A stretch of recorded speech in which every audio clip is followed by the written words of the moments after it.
Hello and welcome to Autospec Roaming. Quick disclaimer before starting the video. This trip was paid by Geely Auto Group, and they paid for the flight and the hotel. I was not paid for anything else, there is zero content control, and I wasn't even required to make a video on this, but I thought it was a good opportunity to show you a live crash test. I was on the site at UTAC in France, and UTAC is like this big crash test facility in France, and they are also a company that carries out crash tests for Euro NCAP, C NCAP, and also some for the North American market, I believe. Anyway, this was a crash test facility and we got to see a live crash test of a Geely car. And you might notice that I say Geely instead of Geely. I made a video a few months ago where I talked about the Chinese car brands and I pronounced Geely as Geely, and everybody commented, no, it's Geely, not Geely. And now I was at the event and everybody says Geely, even like the senior vice president of Geely Auto Group pronounced it Geely. So I will continue to do that and I won't listen to the comments anymore on this. Anyway, this was a live crash test, and a live crash test is rare to experience because crash tests require like a week setup for just one car. It's insanely expensive. It requires that you have the fire brigade on site, so you have a fire truck with like 4 or 5 firefighters just there on site. And of course there is a bunch of live streaming equipment around, and then of course you have the crash test dolly, and you have the crash test dolls inside the car, and you have a bunch of sensors around. It's a bunch of setup. You might think it's just placing a car and then crash testing it and filming it. No, there are a bunch of sensors. There is a sensor seat inside the car. Everything needs to be perfect. And yeah, the crash test we experienced was a dual crash test. So that means that you have a side impact and then the car is thrown into another object. So you have a dual impact. And this is even not a part of the Euro NCAP testing as of now. It's a more severe crash than that, so I can't wait to show you the video on that. In this video I also talk with Li Xuanhai. I am sure I butchered that name. Anyway, he is the vice president of Geely Auto Group. I don't have a filmed interview, but I will talk about the question that I asked him and the questions that were asked to him. Mine were related to advanced driver assistance systems, because I talked about that FSD is approved in the Netherlands and Lithuania in Europe as of filming this video, and I was curious about Geely's approach to this. When is Geely getting their point-to-point system or similar like advanced driver assistance system to Europe? Because I've driven Seekers, I have driven Polestars and even Volvos around, and the driver assistance system is lagging behind many others. So I kind of wanted to look at the timeline for this. So let's just play the crash test, because I assume you are here for seeing the crash test. And the crash test was just some quick words before playing the video. Was just an amazing experience, because you were there, you hear the alarm going, you see all the people with the gas masks and all the safety PPE, personal protection equipment, right? Anyway, they were running around, they were setting everything up, and then you can hear the dolly just ramp up and going for a full side impact at 60 kilometers per hour, I believe. It felt so much faster, and you could hear the glass shatter, and you can hear the crackling and everything, and just complete silence, and then you see the impact itself. So let me just play this crash test video for you very quick.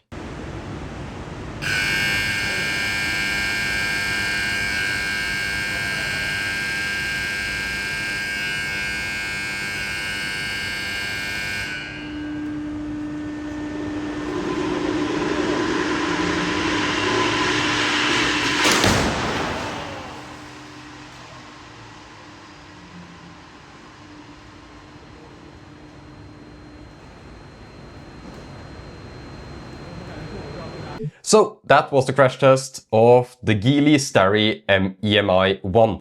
That's a plug-in hybrid. I wish they did it with a battery electric car, because that's of course the main focus for this channel, but doesn't really matter. We actually got to check out the EX5, which is the Geely battery electric car that they are launching in Central Europe, not in Norway actually. Anyway, I will have some words on that car as well, but this was a plug-in hybrid, so we do have a high voltage battery and we do have a gas tank, and actually the high voltage battery in these cars need to be charged above 90% before carrying out the crash test.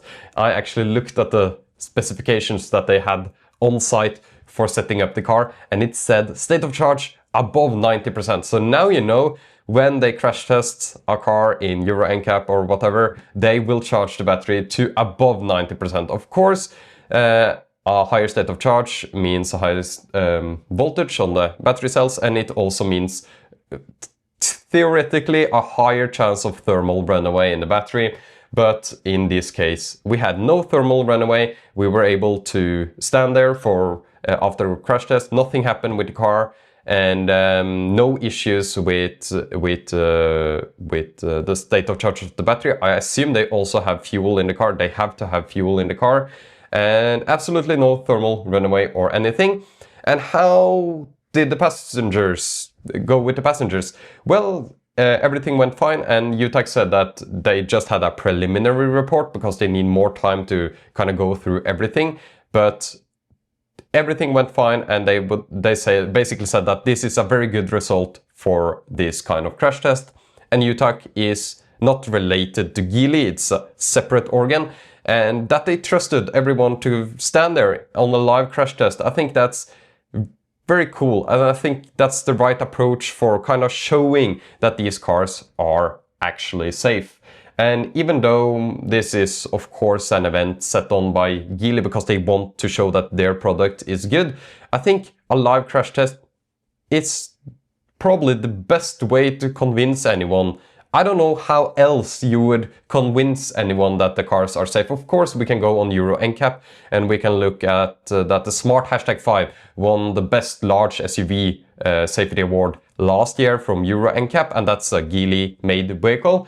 But yeah, I kind of need to experience things live to kind of get a sense of this. So they carried out a live crash test, which I am so happy that I was able to be there. I'm so glad that Geely invited me to this event, and I just think it's awesome. So it was a good result for the Geely Starry EMI1, which EMI, not EMI1, their plug-in hybrid product that they will launch in Europe. So that's great. They actually took it out of the French fleet. They put it inside the UTAC facility. UTAC used 1 week to set it up and then crash tested it live before us, and we were able to film it, and we were able to walk around the car after it has been there for, I think 1 hour is the safety requirement for a car before you can move in and take pictures and look at everything, and it looked nice. I mean, you could probably drive it if it didn't was for the pyro fuse that of course in a car crash it will disconnect the high voltage battery with a pyro fuse in most cases. And yeah, UTAC also mentioned that this happened in this crash test. So aside from that, it looked actually drivable, which is crazy. Of course, all the windows and all the doors were completely smashed in, but all the airbags went off, and yeah, it looked like a good crash test. Of course, I'm no expert on crash tests, but when UTAC says it was a good result, I believe it was a good result.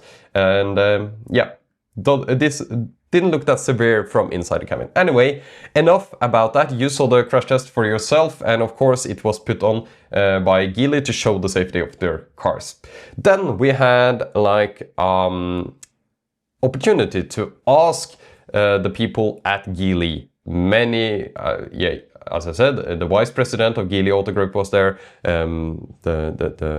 the people responsible in France, and many others were there sitting, so we were able to ask questions. And I didn't even plan to ask a question, but I got the opportunity to ask a question. So I asked, what I said basically was that there is a lot of work that is needed to implement advanced driver assistance systems in Europe. And we see that Tesla has been working on this for years on years, and they finally got a breakthrough in the Netherlands and Lithuania, where it got approved. And they now have the most advanced driver assistance systems in those two countries. And I asked that, because Geely also is working on autonomous driving and advanced driver assistance systems in China. They, of course, have a cool sensor suite. They have a good partnership with NVIDIA, for example. And yeah, so I wanted to ask, how are they preparing for this in Europe? Because you need to work on the bureaucracy, you need to work on implementing these systems that doesn't fit into the standards of the European Union yesterday, because it will take so much time. And we see that the Geely cars gets better driver assistance systems in China than in Europe. And why is that? And everything around that. And he said that actually he complimented Tesla on their driver assistance stuff, which is interesting. And I think, of course, is a nice gesture, because we all know that Tesla has a pretty good driver assistance system. But he also said that they are pushing hard to get this through, and that they actually got a little bit of a breakthrough in April with the European Union in terms of advanced driver assistance systems and compliancy for that. So that's great. That was the DCAS 171 thing. Anyway, he said that development of advanced driver assistance systems in China is going very fast, and that's very true. You need to be on top to be competitive in the field. We have seen the VLA system from XPeng. We have seen the Huawei system, and of course Geely is developing their H7 and H9, I think it's called, systems based on NVIDIA hardware. And they also demoed a bunch of these systems in China at Auto Beijing. I wasn't able to be there, of course. I wish I was able to be there and experience this. Anyway, they're basically working on it. They know the challenges in Europe, and they also talked about the challenges of implementing more than like the basic driver assistance systems in Europe, and it's difficult. But I kind of wanted to just talk about that. Anyway, that was the event at UTAC in France, and I can't thank Geely enough to send me there. And I also want to mention that if you are interested in looking at the true results of Chinese cars, I would just suggest that you go to Euro NCAP's website. The Smart #5 was best in class for large SUV, and Polestar 3 was also best in its class.